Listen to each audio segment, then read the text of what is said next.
Hey you guys, come on in.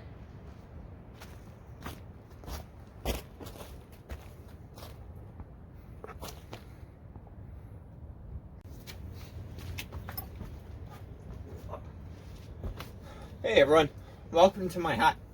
So, I haven't ever done a full video on the hut, so I kind of wanted to give you guys a tour, a little crib style, and kind of go over everything that I've done out here and everything that I've managed to build up. So, I think first thing that we'll do is we'll start with the fireplace, because that was one of the key features to the build.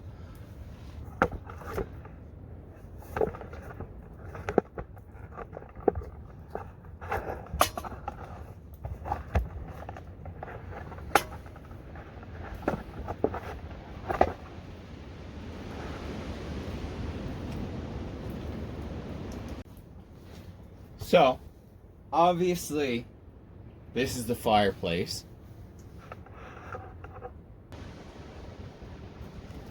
So it's all hand built. I moved all these rocks by myself.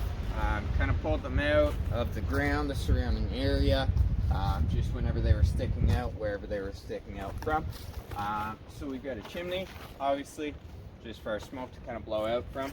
What I did after I stacked all of the rocks was I went around and I took a kind of like clay charcoal mixture and I stuffed it into the majority of the cracks, just to kind of keep it, the majority of the airflow going the direction that I wanted to, flowing out the chimney.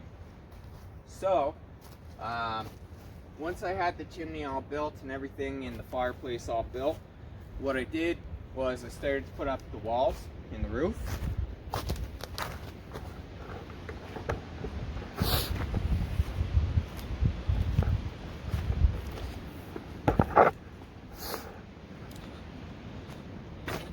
Actually, before I even started the fireplace, what I did was I built the lean-to that we have over here. So it's partially covered and tarped up right now. It's hard to kind of see the design that we've got, but so we have our main post right here. This main post supports pretty much all of the weight of the hut. So all of the roof joists sit on that, as well as the lean-to that I built. All of the lean-to back posts sit up against that. So the main kind of problem or thing that I ran into while setting that up was that I needed to make sure all of the posts that I had for the lean-to would actually fit in with the posts that I had for the roof.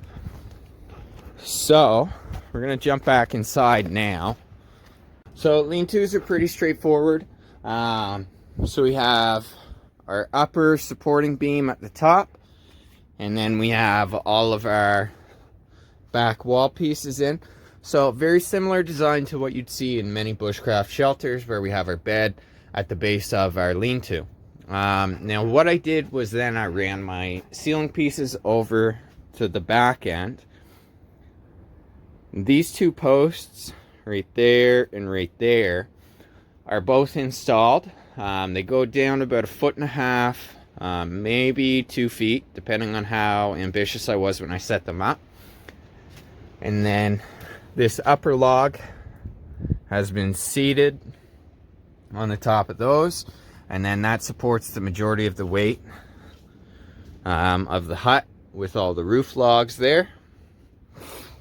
So once I had the main roof structure and the fireplace structure done up, the next thing that I kind of got to were the walls. So I did the same idea for the walls the whole way around. The only main difference for them was that I changed the thickness of the logs just to make it a little bit easier on myself. So the thinner, smaller logs that you use while you build a wall like this, the smaller the cracks are going to be that you have in it, but the longer it's going to take to build that wall up. So you can kind of see here, both walls have an inner and an outer post, just kind of supporting the lineup of logs. Now, one thing that I noticed whenever you're trying to build a complete wall like this is the major thing that you kind of have to fight against is the posts splitting apart. So on top of driving the posts that you have to support the walls in deep at the base and close at the base, what I needed to do was I also needed to tie it about every foot as we were kind of going up, foot to foot and a half, 2 feet some places. So we did that same kind of an idea for all 3 of the walls of the hut. So we have our 2 supporting pieces there, our supporting, I don't even know what to call it, 3 actually with this wall. All 3 of these supporting posts are tied into the roof. And then on this side we have 4 supporting posts. Now, one of the major differences with this wall was that while I was building it, I actually had to bend some of the logs because we had a little bit of a warp in my design, I suppose. So what I did was I kind of shaved off these logs and then just let it snap. I kind of broke it just to kind of fit the logs in, and then I shoved them down in between the gap that we had in those posts. Very, very similar design through all 3 windows, or all 3 walls. But one extra little thing that I wanted to do, as I was building up the hut, what I noticed was that it got really dark in here and I couldn't really see out through the sides. So what I wanted to do was kind of put windows so that I could just peek out if I wanted to. So I have one window here, just so that you can kind of lift it up and peek out. And then another window on the opposite side. Both of these are just tied at the top, so you can kind of lift them up at the bottom and just peek out. And then I have a removable window over here on this side, which you guys can actually watch a video of me making and remaking the wall because I knocked it over. That one, the goal was going to be to kind of make the window so that it would swing out, but that goal was a little bit more ambitious than I thought of. So once I got the window up, it more or less was just something that I could put in and take out if I wanted to actually have a window there and have some airflow coming out through there. So the last kind of thing that I got to, other than the interior projects of just fixing up the bed, building the fireplace, storage, the last thing was the door. So I had 2 different designs for it. I'm going to kind of come outside.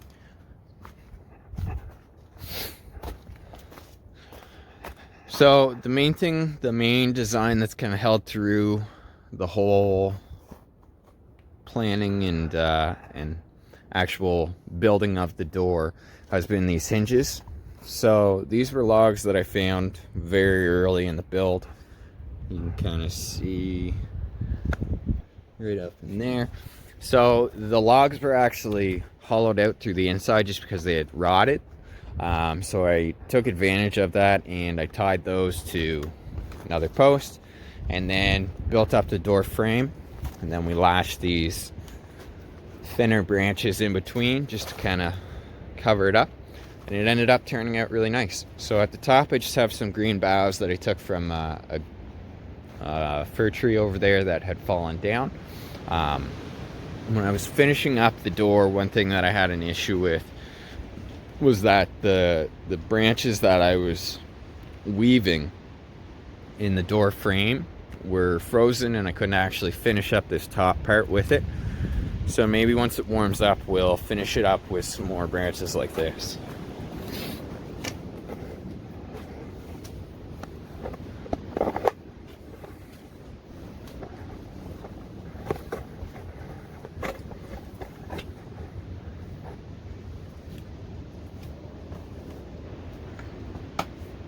Okay, you guys, so definitely a little bit different for this week's adventure out to the hut, but I'm not going to be here for all that much longer, having adventures specifically here. So I just wanted to actually take an opportunity to showcase what I had built, mainly to show all you guys and to kind of keep a record for myself, just so that I got it. So yeah, thanks for coming out, you guys. Thanks for watching. If you do want to watch some of the specific projects at the hut, I did start filming it very late into my adventure into social media. So I'll be fixing that up next.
Okay, you guys.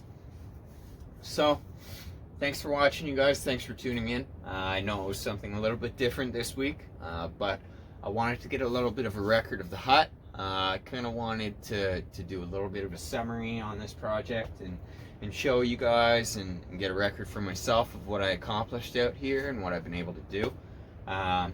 So thanks for tuning in, everyone.